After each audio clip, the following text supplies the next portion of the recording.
lost this map. The thing in the is, North America League. Let me finish. Sorry, you go. You finish. You were so excited. You just I was so excited. I was gonna make a point for the operator benefits, but we're just gonna fly right on in. Nook being removed from play. There's of course Beast Coast's choice. So I said, let me finish, and you didn't let me finish. Well, then like I had to take it here. So now you take it back. Oxygen have never lost to Beast Coast in the North America League. Over the last 2 years, they have played 6 times, and OXG's never lost. There we go. That was my point that I was trying to make. You interrupted me twice. It's a good point. But now I I got it out there. Twice. We've talked about it. Operator bans, very similar to what we saw at the 6 Invitational. For those of you that didn't tune in, all of these operators that you see on your screen at this moment are exceptionally strong. Solus, another very strong operator. Kaid, a strong operator too. And it's Solus being banned out. So 3 operators all released relatively recently. With Nook a while back, but then Azami and Solus being very recent. All removed from action, then Ying, of course, too. And while OXG, they have a good track record on this map, particularly at the 6 Invitationals against W7M, I actually think that Beast Coast did quite a good job getting here. Getting Border, a relatively simple and straightforward map that you can play as a newly found squad. Because as you saw, it came down between Border and Bank. And they are so different, right? Bank, one of the biggest maps, requires the most amount of team coordination and team play. Well, that's going to be hard for a newly acquired roster that Beast Coast is. And on the other side, Beast Coast, they chose to start defense. They gave OXG the strong attacking side because they want the comfortability of knowing the setup, knowing what their role is, and they can do that on the defense. So while attackers are favored statistically, Beast Coast get to get into it and get comfortable, and let people like Mr. B and Hat, who have never played Tier 1 in Pro League themselves, kind of find their ground. Newest operator being added to the mix is Brava, by the way, if you didn't follow along. Oh, 10 seconds left. and we Covered the location of already need a rehost. It looks like Beast Coast calling for a rehost right off the rip. Not sure what the reason is. We will update you whether there's confirmation or not. For the time being, respective housing. It's spread out across the country, or countries, actually, because I know that there are 2 players currently awaiting their visas that are both playing from the Great White North today. Both Spoit and Citizen are in Canada as it stands, and I'm not entirely certain if Foxay's in Canada as well, though he is Canadian. That would be a question for another day. The lobby is ready, so we will get right back into it, and fingers crossed that there will be no issues with this lobby upon first blush. Foxay immediately logging in the Brava yet again. And I know that we try to avoid talking about operators prior to the repick comes in, because he could sit on Brava until the 6 seconds to go and then change off to somebody else. But OXG don't seem particularly keen on switching things up at the moment. Also, this is not like a Grim situation. I mean, Grim, the operator on attack as well, where it's not a super reliable operator. No, Brava is legitimately one of those we are expecting to see her being played, so it being hovered early on in the round makes a lot of sense. Foxay can immediately start to take over either default cameras or gadgetry. Like we spoke about, Parker, but when you have Warden, Lesion, Alibi, Oryx, the only real high-value gadgetry here are going to be the Runegates from Hyper. Everything else is mostly going to be about the gunplay. I mean, I think goo mines could be quite effective. If you want to walk up a staircase, sure. No if you've got somebody on a retake, somebody coming in from a flank, then I think you get high value from that. Round number 1 underway, and the Brava did indeed stick. Foxay will stay with this operator, the new Brazilian op, added in Operation Commanding Force. Very first defense for this new Beast Coast squad. Hat making his Tier 1 debut. Mr. B, same thing. Doc, you've seen him before. He's on that old Parabellum squad when Asian was added to the roster as well. They both came in to join the teams. It was a short-lived roster before they made some further swaps. Parabellum has completely blown up that roster as well. You will see that later today. You see Beast Coast, all 5 members getting active, both in terms of operators, but also where they are on the map. There's a relatively big network right now. Break room and security, 2 members playing together, but OXG, they're just in. Wow, Sweater taking matters into his own hands, and OXG wanting to make something happen and finding every opportunity to do so. Hat slaughtered as Oxygen have taken 3 players from Beast Coast down in about a minute or so. That's not the start that you want for this new team. Mr. B and his prowess as an IGL has been talked about extensively in circles that go around the T2 and T1 scene. There's a lot of expectations on his shoulders. And funny enough, it's the two most experienced members of Beast Coast still alive in Hyper and Vertical. Vertical looking for some revenge against his former team. He was dropped by OXG at what seemed to be the 11th hour and replaced by Yaga, who was on the team before, the Yog Dog, as he's called. No longer on the M80. Again, M80 making some roster moves. Thing is, Hyper finds one though, leaving just Yage, Dream and Foxy alive. No armor wall can be breached, but the nade goes on in. Ooh, Beast Coast have closed this gap very quickly. Hyper finds 2 kills, leaving a minute to go. And even numbers. Don't really know what trickery that Brava drone has been up to. Be Kludge, what it's been able to do. I mean, it was a great start for OXG, but they can't get in through this armory breach. The wall is reinforced next to Dream, but so far, all 3 Selmas in his pocket, chosen not to open anything up, waiting for information to act upon. With 30 seconds left, it looks like Beast Coast on a stable position. Foxe is back on that drone to give information for Dream to know if he has an opportunity to walk on in. That whole wall is not reinforced, by the way, and there Dream goes. Selma going off. Here's the sound cue. Easy pick on Vert, and then we'll do the business that needs to be done. Diffuser in hand, Hyper in the other bomb site. 2 kills for Hyper. We'll look for more. Bullet tracers just going over his head. Diffuser down, and now Hyper to fight from metal detector. He has an inkling as to where that diffuser is. But does he find the 2 players? No, Dream finds him first. OXG, they take round number 1 on border. But it wasn't pretty. Great opening, great early start to the round, but then things just slowed down. No progress was being made on the map, no walls being opened up, no crossfires established. And Beast Coast, they get to that 2 versus 2, but then OXG have a secret weapon. Dream might be a support player, he might get a ton of plants down at the 6 Invitationals, but when he is needed to entry, he does it. Walks into Armory, uses the first Selma charge to cover the sound of him walking on in, gets that opening kill, enabling the 2 versus 1, gets the diffuser down, the cover is there from his teammate, and you can see his face, he's laughing about it. That was way too easy for them.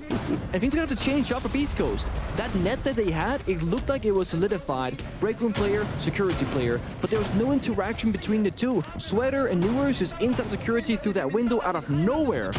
Finds 2 kills in 5 seconds, and there's no trade from Beast Coast. On border, you gotta play a tight knit, close together. If you are longer than a 2-second sprint from a teammate in one of those crucial positions on the map where the attackers will be coming at you, you're not gonna be able to support anybody, because it takes the blink of an eye, your first man in that line is gone, and then you're next. Once that chain is broken, it's gonna be the defenders on side, kind of looking at that 2 versus 5, 2 versus 4 as we saw, and then you're gonna make a hero play. Hyper almost did that, but it wasn't enough. Yeah. Well,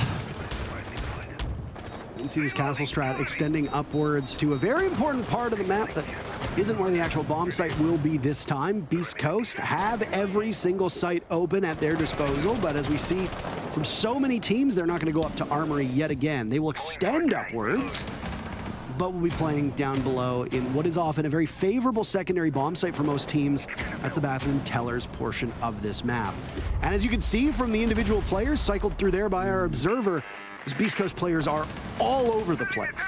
Force Oxygen did not maybe be as quick to get into the building and have to do better drone work than they did on the previous round. That has been the case, because they are droning more. Even Newer, so not just flies in through a window or door, has started to drone out this archives area off the map. But the issue is that Jammer is put by Mr. B, you're gonna slow things down and keep OXG guessing as to where Beast Coast whereabouts are going to be precisely. So now a change of approach here. Into Passport Sweater goes, we'll drone that on out instead. Sees the castle barricade. No one is really there to protect it. Should be a free one for him. Has 2 ice breaches, 1 goes out. Working both floors right now is OXG. They've cleared out Armory, but Dream is just very patiently awaiting some more information. Hat winning the duel against Foxe. It doesn't come without a cost, though. That's Mr. B on the board as well. Beast Coast already having a much better start. They did that at the first minute mark by not having 3 of their players dead. Dream the only player from OXG on the board. Down goes Vertical. Longtime teammates, now adversaries. And it was Vert roaming as that Oryx. Mr. B next in the line of fire. Very active downstairs. It does appear that OXG is still in a team house, at least from the angle that we see in the camera of Moors. Equalizing Dream, finding all the kills in the world. Yeah. 4 so far for his team, 3 spread out between the rest of the OXG players. Hyper will need to take a risk, a necessary risk, some would say, holding this very tight angle. The moment he enters through the doorway, there's going to be a cross established. They must have seen him, Nick. And they must have. Oh, Dream does. 3 kills for Dream so far through the round. Mr. B already softened up earlier on. Doc likely playing safe inside the bomb site. Yeah, and OXG, they find that middle player. Things really start to get easy for them, but again, with no breach above because Stream is so far off, the time is going to get so low for them. 20 seconds on this bathroom execute. They got to drop soon. Mr. B holding this off-site angle. He has a rotate on in. 15 seconds left. But Dream's found his way into the bomb site. He's got diffuser in hand. The rest of OXG will guard. Doc sees one towards lobby. Bullets go over, none hitting the mark. And there goes Dream to Doc, looking for yet another. He's got the information, but it's Yaga. What a performance on his second round, coming back to this roster. And they line up, making it look so easy. Every one of the regions that we've watched so far have started with a 7-0. EU 7-0, OCE 7-0, Southeast Asia 7-0. Will we see North America follow suit? Oxygen sure hope so. They're en route to that already with this 2-0 start. Yeah, and as Jesse said on the desk, I mean, they 7-0, the W7M starting on border attack, so they are in familiar territory in this regard. See the player cams, Mr. B really giving it his all there. Very emotive. Yeah. Very, very emotive, Nick. Now, they're not next to each other, but he's really, you know, getting it home. Like, guys, listen, this is the problem, right? And I can imagine for Beast Coast and for Mr. B, that link between the anchor players on bomb side and the deep roamers, like, far away in the map. Once that middle player gets removed from play by OXG, everything falls apart because you can no longer assist one another. And the same thing happened again. We have 2 members on the bomb side, unable to help the 2 people upstairs, far off the bomb side, and then OXG can just swarm those players, and it's Dream getting the job done on the entry in that mid-round, finding those open engagements, but he doesn't really get to use his utility. The Selma charges, not a factor whatsoever in this map so far, and thankfully for OXG, they have not been needed. But if things change up, if Beast Coast come into a position where a wall has to be breached open by Dream, that could be a problem for OXG. Maybe they can keep forcing these rounds, maybe not. Foxy flexing for that squad. Some Brava play now onto the Dokkaebi instead to help his engagers win those gunfights. Not surprising that Fox will inherit that flex role. They've got a dedicated hard support in Dream. Where on earth was Hat looking? Newers very confidently walking into lobby, dispatching the first player from Beast Coast. 30 seconds off of the board, and you've already found yourself at a deficit. That's not where BC wants to be. They could have yet another. They know Mr. B's whereabouts, taking some damage as he escapes into break room. I appreciate the player cam on Mr. B an awful lot. He is an incredibly animated player. I have to say, if you're opening game as Hat, you know, as Mr. B against like peak performance Newers and Border, he walks and just tears you a new one. That is not easy to deal with. York with a nade finds a second member. That's Vert once again off the board, yet to find a kill on his side. And OXG just building that man lead. Attackers have located a bomb. Just too much man for Beast Coast to handle. I will keep saying, as there's a lull at the moment, is that the appreciation I have to see Mr. B in action. Wonderful stuff.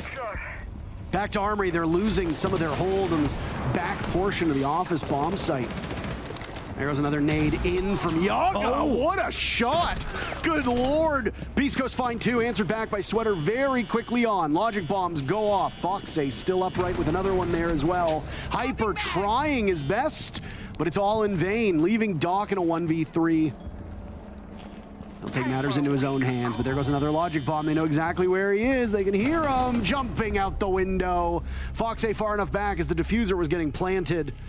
And that's 3 in a row for OXG. It is, and it's 3 relatively clean ones. Sure, round number 1 and 2 came down to those 2v2s and 2v3s, but the round that we just saw, round number 3, a very clean swoop. Once OXG established that they were in control, they never really let go. Foxy, because of Newers finding that early opening kill due to the drone work, could hold on to the Dokkaebi phone calls to just leverage them later in the round to establish the plan, to make sure that no flanks were happening. And I have to say, BC not really playing border very vertically. They're all horizontally on the same plane, no C4s going out, no real shotgun usage whatsoever.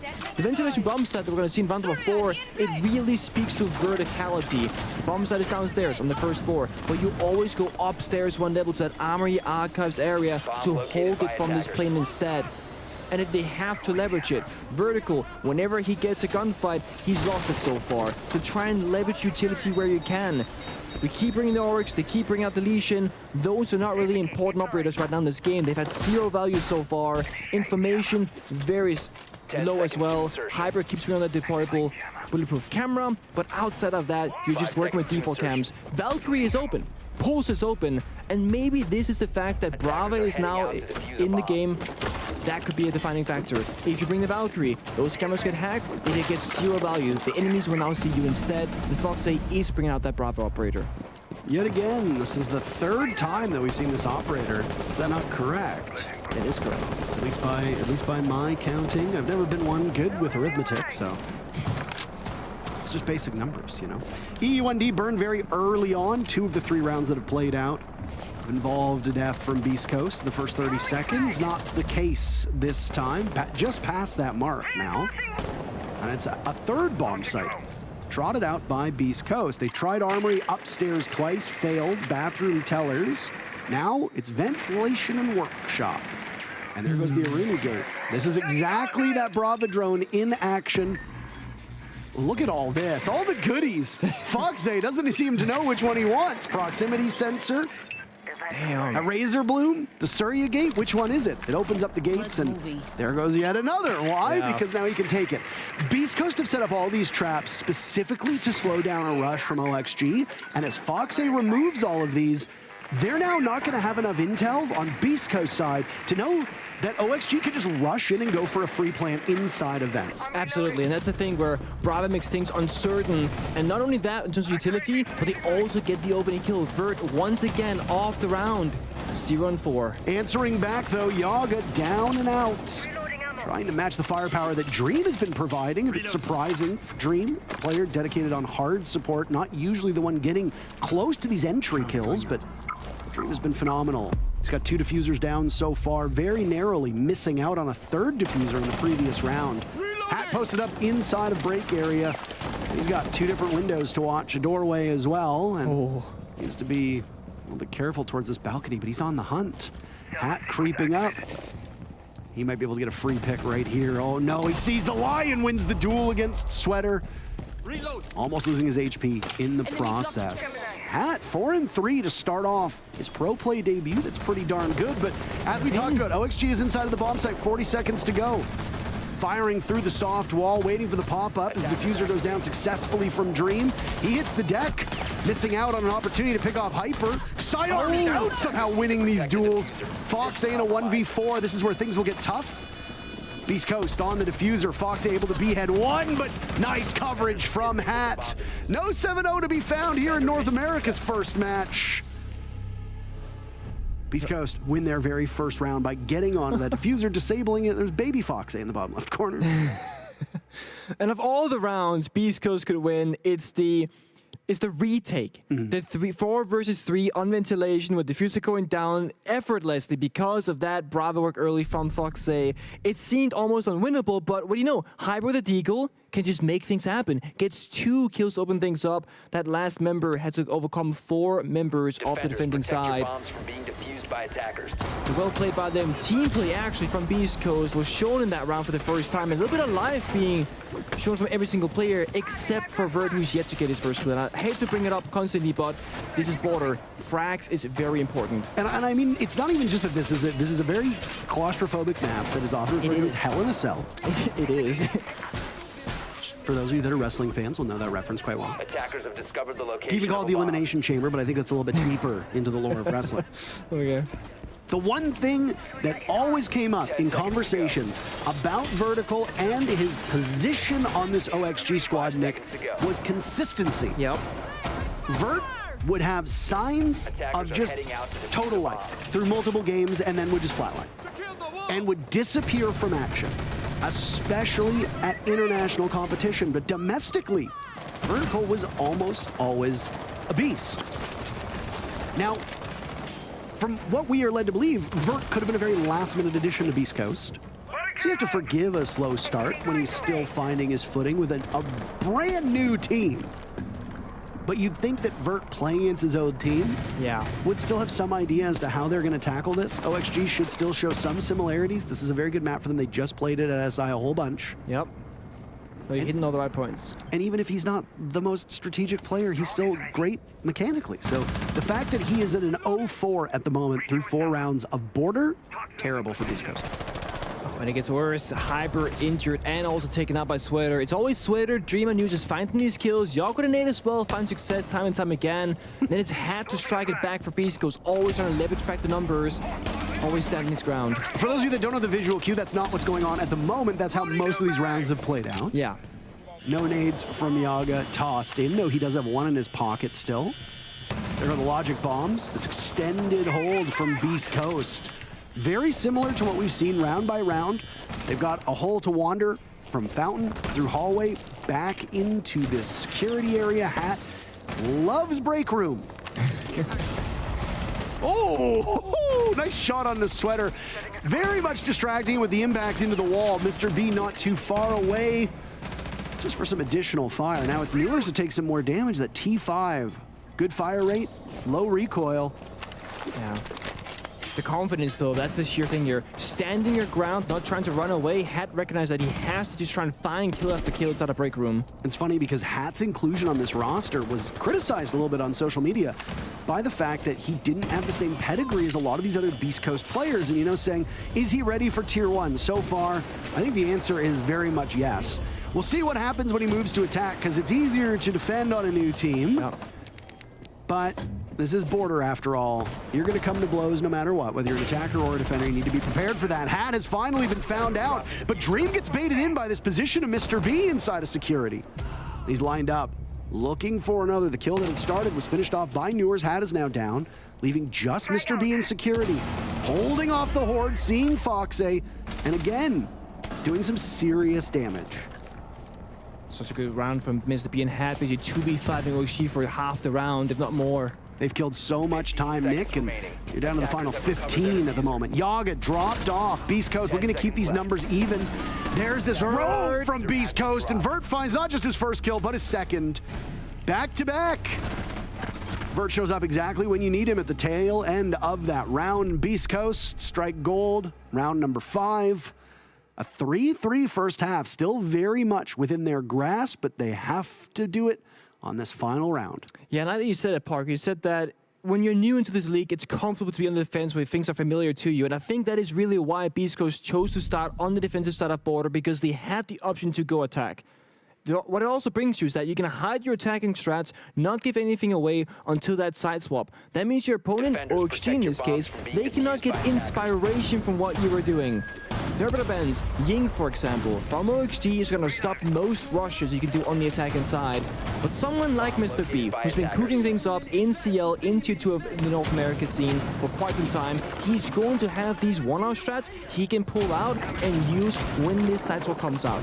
Before they get there, this final round number 6 has to happen first, and Beast Coast are in a position to tie things up 3-3, which puts them statistically in an incredible position, because border is attacker favored. It's where teams want to start, it's where they expect to get the majority of their rounds, and BC, they can stop that from happening right here, right now.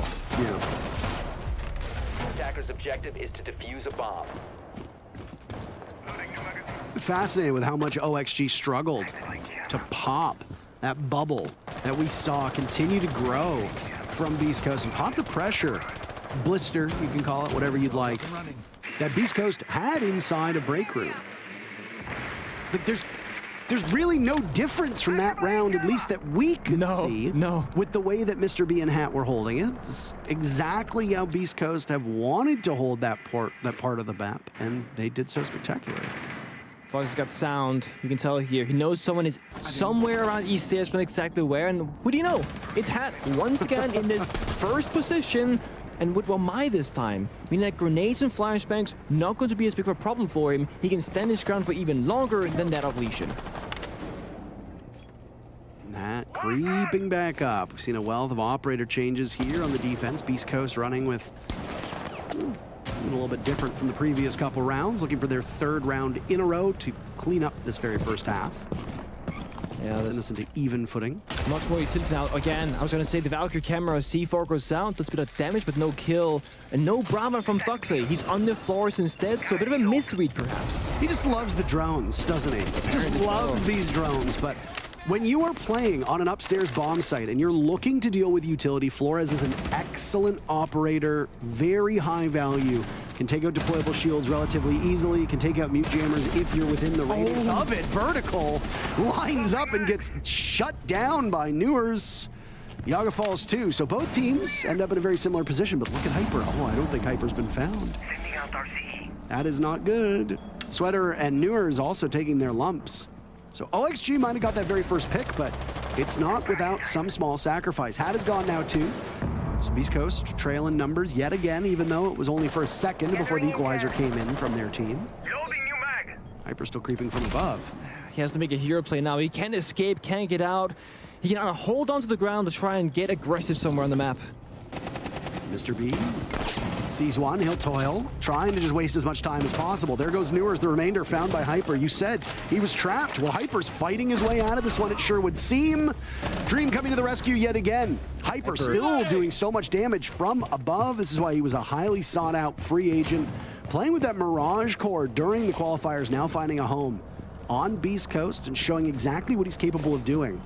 Huge disparity between him and Doc. Doc 1 and 5. Hyper 8 and 4. All eyes will be on him in the final 1v2. Also rotate to try and tie things up. There goes the diffuser. Steady as she goes for Hyper, UMP in hand, but there's a retake that could happen. OXG getting into position in this post plan. Hyper wandering in. Difficulty for him is going to be the fact that Fox is upstairs on the balcony, and Hyper sees Dream escape. Castle barricade to give him a little bit of safety. That's Dream to seal the deal. The best player for OXG in this first half has to be Dream, no questions asked. 4 diffusers planted, almost a fifth. Didn't get the fifth down because the rest of his team killed everybody too quickly. And also getting, what was that, 6 kills, 7 kills in the first half alone? Yeah. That is exactly why you are the star support of Dream. First half in the books, 4-2 in favor of OXG. Yeah, and the thing about the current meta is it's very quick, it's very aggressive, you gotta get into gunfights, and every single member on the squad, to be a top-level team, they have to get these kills and find these openings, and that is what separates a fantastic, a great support player from the average. And Dream, by all standards, is a fantastic support player, statistically, performance-wise, and also consistently. That is the keyword. Consistency is probably the highest thing you can invest in Rainbow Six Siege right now in professional play. If you can play an average or slightly above average game every single time, your stonks as a player goes up drastically. Whereas if you have these games where you go 20 kills or 0 kills, it's hard to work with because you need to be reliable in these rounds, time and time again. We'll have to see what these guys can cook up on their attack side because this is where their biggest challenge will come. They've had 6 rounds to get acclimated to the professional scene, to get Mr. B and Hat into their first game in professional play in Tier 1, and now they have to do the difficult job of picking apart the setup from OXG as an attacking squad and do so successfully. Very top-heavy first half for Beast Coast, with 14 of the team's kills in the hands of both Hat as well as Hyper. That is... yeah. That's a lot of kills between 2 people, Nick. Things relatively evenly spread throughout OXG, and we were actually very wrong. 8 kills for Dream. I said, what, 5, 6 kills? Something like that. I was way off base. Oh, maestro of all operators, so...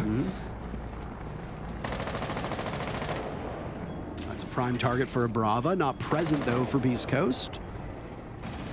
There's 3 main drone operators that you'll see quite often. Twitch, Flores, and now Brava. Yeah. One of them, I suspect, will be brought on most of these rounds. Oh, no. That's so free. Newers. Vertical gets droned in and almost has a second pick now as well towards Fountain. He darts off as the drone finds one other player over by Armory. This is not an Armory defense, by the No. way, despite all this action happening near that bomb site. And Sweater's gonna be in a tough position because he has no support inside the fountain, and that was the issue that Beast Coast had themselves. Foxy is below with the C4 in hand on that Valkyrie, could do some damage there. But Vert inside of office, he needs support. They gotta find Sweater in this corner fountain, take him down, and build that 5 versus 3 situation. East Coast walking, getting a first pick early has bought them so much time. 90 seconds left in this round with a big advantage. There's Dream picking up kill number 9 on the Hats. Vert's patience pays off by Fountain, and now can continue to exert his influence over towards Armory and Office side of the map. All of this is happening. The drop hatch is still closed off. Fox sees that. He can play underneath it. Sledge opening up. Finds a sight into the bomb site. Beast Coast in a 4v3 advantage with a minute to go. Has that C4 in Park, not spent it yet, but Yellow Pinks are coming on out. With both Sledge and Buck on the board, Beast Coast, they have more time than necessary to destroy this bomb site from above. They should be great for a side execute in 20 seconds time. Foxy almost has to land this C4 because Yogg and Dream have nothing but guns to work with. Perhaps Dream and 9 kills could make the difference, but no. Oh! Fox rips the Nitro Cell, almost taking Hyper out of action. He's still upright. Sledge in a precarious spot as you sledge from above because you can be shot through those floors. You can be Nitro Cell, even impacted. Down goes Vert, and Mr. B will follow. Numbers now favoring OXG in the final 15 seconds. That's the diffuser as well. Doc will jump on in. It will need to retrieve the diffuser before that plant can go down. Doc spotted looking for his second kill through 7 rounds. So far eluding him. Yaga retaking from above. He can go for the drop. Things grim for Beast Coast as that's 4 unanswered kills from OXG. 5-2 in favor of the more experienced squad so far, and their very first defense round is a success. Yeah, honestly, Beast Coast, when you have the top-down view like we do as casters, it's really, and as spectators as well, it's easy to say there was a big mess up there from the attacking side, and more, you know, specifically the IGL of Mr. B, because there was a very easy way into the bomb site with that diffuser that almost presents you with 0 risk of dying to someone ratting inside a passport, customs, or anything like that. That is that side window to tellers directly. The attackers, they had bathroom control above, they had workshop control from above. No one can shoot you when you jump in that side window from anywhere. But instead, down the east stairs through open area, with double crossfires and passport in open area, you get shot down, diffuser on the ground, no one can retrieve it. Well, you'd have no chance to win as an attacking team because now you gotta storm through the bomb site to retrieve diffuser, go all the way back to it and plant, and you're in a 2 versus 4. It's not gonna be easy, and in most scenarios, just not going to be possible. So there was an easy way for them to get inside. They chose the harder option. They got punished for it. OXG's team play a little bit better, and Dream as an individual just keeps on finding success in these rounds in the most precarious of ways. It's a maestro in passport, finding 2 kills and diffuser essentially. It really is astonishing the way that Dream has been playing this entire map. He was omitted from the Siege GG top 10 players of the year, and I saw a bit of tomfoolery that was going on Twitter. Yeah. I don't know if you spotted. I did. Basically said, you know, how could you omit this man with the most plants at SI? Oh, it was a lot. It was a lot. He had like 30 plants at SI, some ungodly number. Well, she had a miracle run. Not a miracle, because then it's like, it was supposed to, but they played really well as a team. Dream, great performance himself. Getting top 4 for OXG. Or top 6, technically. There's the power of the Flores drone, the Rotero drone going on in. See the electrification as well above. That's the electric claw that's gone on in there. This Rotero drone is actually about to run out, and there it goes. Did it open up the wall? Hard to tell. Hold on to the vent and workshop bomb site is extended upwards. Not uncommon whatsoever. Vertical play is so incredibly important for this bomb site. Just as we saw in that bathroom teller's bomb site as well, you want to get a sledge, a buck, somebody with soft destruction in position over the bomb site to take away those safe spots for the defenders to sit. On ventilation and workshop, it is not uncommon for not a single person to be in the vents component of the map and have people either playing from above over top of it or far back in workshop. Doc is just in, by the way, in the middle of the bomb site. First kill goes to OXG though, and Doc, despite being in this position, he's done and dusted. Hat the only kill for Beast Coast so far. Flashbang out. Been able to flush OXG off from above, and there goes Newers, unable to escape the clutches of Vertical. Back to a 3v3, and now it's Hat's time to take some damage. OXG still have one player from above, though. Fox needs to shut that phone down as quickly as he can so that he can get the sneak up on these two remaining players of Beast Coast. It was a 3v3, now breaks in favor of OXG. Ready for a nade to go on down. Beast Coast need to translate this upstairs hold towards the bomb site, and there we go. Hat will drop. Vertical holds on to the diffuser. Shadow giving away the position to Sweater, doesn't matter. Still wins the duel. Vertical in a 1v3. And he's gone to Dream. Again. It was a beautiful mini execute by Beast Coast, right? Dog goes on in, distracts, then Armory Door, two members, they fly on in. They get 2 kills, back to a 3 versus 3. But then again, Oxygen, they take all the boxes. They extend the buff, that's checked. They play their crate, deny hatches, verticality, they have map control, but also they had side presence. That single member, the castle, sneaking downstairs, holding the fort down, ensuring that no diffuser can go down from the attack inside. OXG, they buy themselves another round. And Dream, once again, way off middle of nowhere, finds that last kill. And the thing about There's a stock door. Yeah, exactly. What are you doing there? Why would stock door as a maestro? But that's the thing, right? He's probably gonna do that old yokai play where you have your gadget on side, yokai drone, or in this case the maestro evil eye camera. And you're gonna be way off in the middle of nowhere. If you're on side, you hop on, you zap the enemy, you gain information, and if not, well, you just whip out your gun. You're gonna be in a weird position for a great flank setup, holding that main staircase, for example, and that's what he did. 11 and 3 to his name. And every single round so far, just gonna keep on playing Maestro. OXG are playing a very different border defense than Beast Coast chose. They're going for utility, deployable shields, bulletproof camera, intel. Look at this, Maestro and Valkyrie and a bulletproof cam from Neos on Frost. And there's no counterplay being chosen from Beast Coast besides the Dokkaebi. When Dokkaebi goes to those calls, both dead players and alive players cannot check the cameras. That's only going to give you about 20 seconds in a full round of action, whereas Brava can shut them down immediately from the beginning of the round. The 2 preceding rounds from Beast Coast also had a Flores on the board, so yeah, lots of utility there at their disposal. This is really early bloodshed. OXG have lost Fox A and Sweater. Vertical has been taken out of action, who after having an 0-4 start, Vertical picking up the pace, sitting at 6 and 8. Not a great standing for a player like Vert to be in. You want him to break even at bare minimum. If he's going 9 and 8, that's fine. Sweater just nice shotted and then thanked himself. Excellently done. That's the Obama putting the medal on himself meme right there. It's Sweater saying nice shot. Sweater saying thank you. So.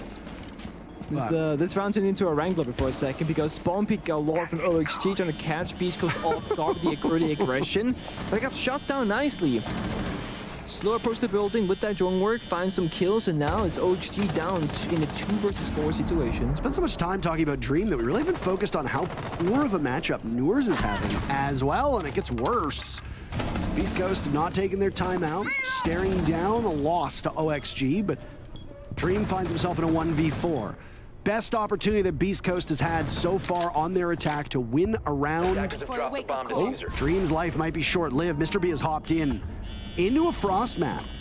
Frost rework is not live just yet, so he is not able to get himself back up. Somebody from Beast Coast is going to have to be there to do it manually. It's done. Hibana's back up. Dream can play this cool as a cucumber. He's not in a bad spot. Gets one read into Fountain, though, and might have just given his position away. Small opening now created by Mr. B towards the back of the A-bomb site. Diffuser, though. It's not in his hands. He doesn't have Diffuser. Oh. Nobody on Beast Coast does, and Dream picks off Hyper. Diffuser will need to be retrieved, and you can see the look on Mr. B's face. That was a surprising position. Now it's Dream at metal detectors. He doesn't seem to have any idea the wherewithal of where these Beast Coast players are. Hat now picked it up. Diffuser going down. Spam ping's going in. Dream in a dangerous position. Chase downstairs. Had it fallen off of the defuse. They know where he is in the corner. And spraying through the floor. Dream gets the hit on the Hat. 30 seconds to go. And they will have to hunt down this Maestro. They still have the Maestro cam inside of the bomb site.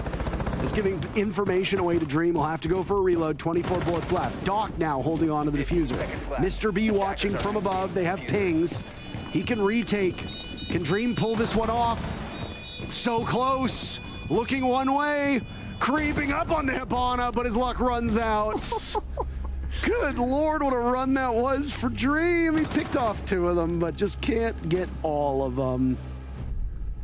A clap for Mr. B saying, good job, we didn't throw the round. And it started off with a very small mistake again, where Mr. B's in a fantastic spot to plant down a diffuser. But as you said, Parker, he realized at the wrong time, he doesn't have it. In fact, no one did. It was dropped inside of office, I believe, on the ground.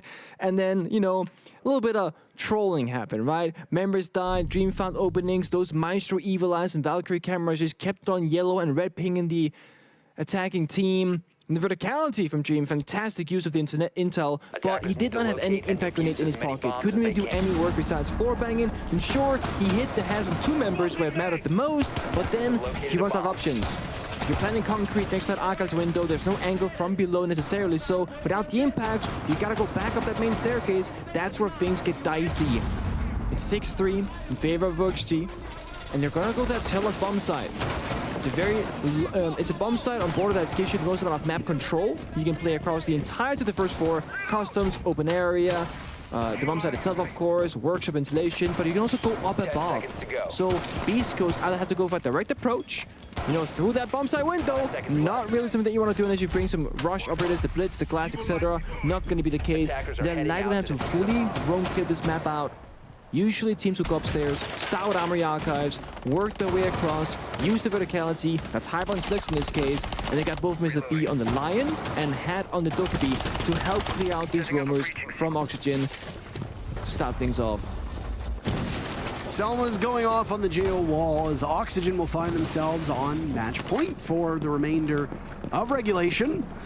Whether overtime will be required is just about anybody else's guess, but Beast Coast just winning their very first round on attack is not exactly an inspiring place to be, but there will be growing pains with these new rosters, and we're going to be seeing a lot of them.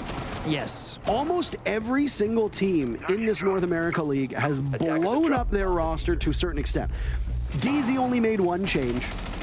This OXG squad only made 1 change. And for OXG, it's not even like they made a huge change. They actually brought in an old member of Yaga, so it's not a massive change for them. Going up against Beast Coast, who have now suffered the first casualty of this round, finding themselves in a 4v5, but equalizing with Hat. Hat really showing up so far today. He's been the top go-getter on this squad. There's going to be a lot more work for him to do. Him, Hyper, combining for 17 kills. Yeah. Dog has had some struggles. Yaga looking for more, lined up over towards Metal Detector, getting out of that position. But Beast Coast have got some of their players not too far off. OXG still with the advantage. They need to ride out the remaining 90 seconds. I'll give them a call. Last call going out as well. Limited on drone work from the remaining alive players. Hyper is on drone duty right now, using that last piece of utility. Hat's in a great position, sort of, you know, workshop. Has lines of sight towards the bomb site itself, but they cannot get a diffuser down in this case. They have to go for kills. And there's Newer's gone. He's been having a really rough game as well. Beast Coast managed to make things close. 2v2. Oh. There's a difference maker himself. An absolute unit. Inside, customs, sitting ever so quietly.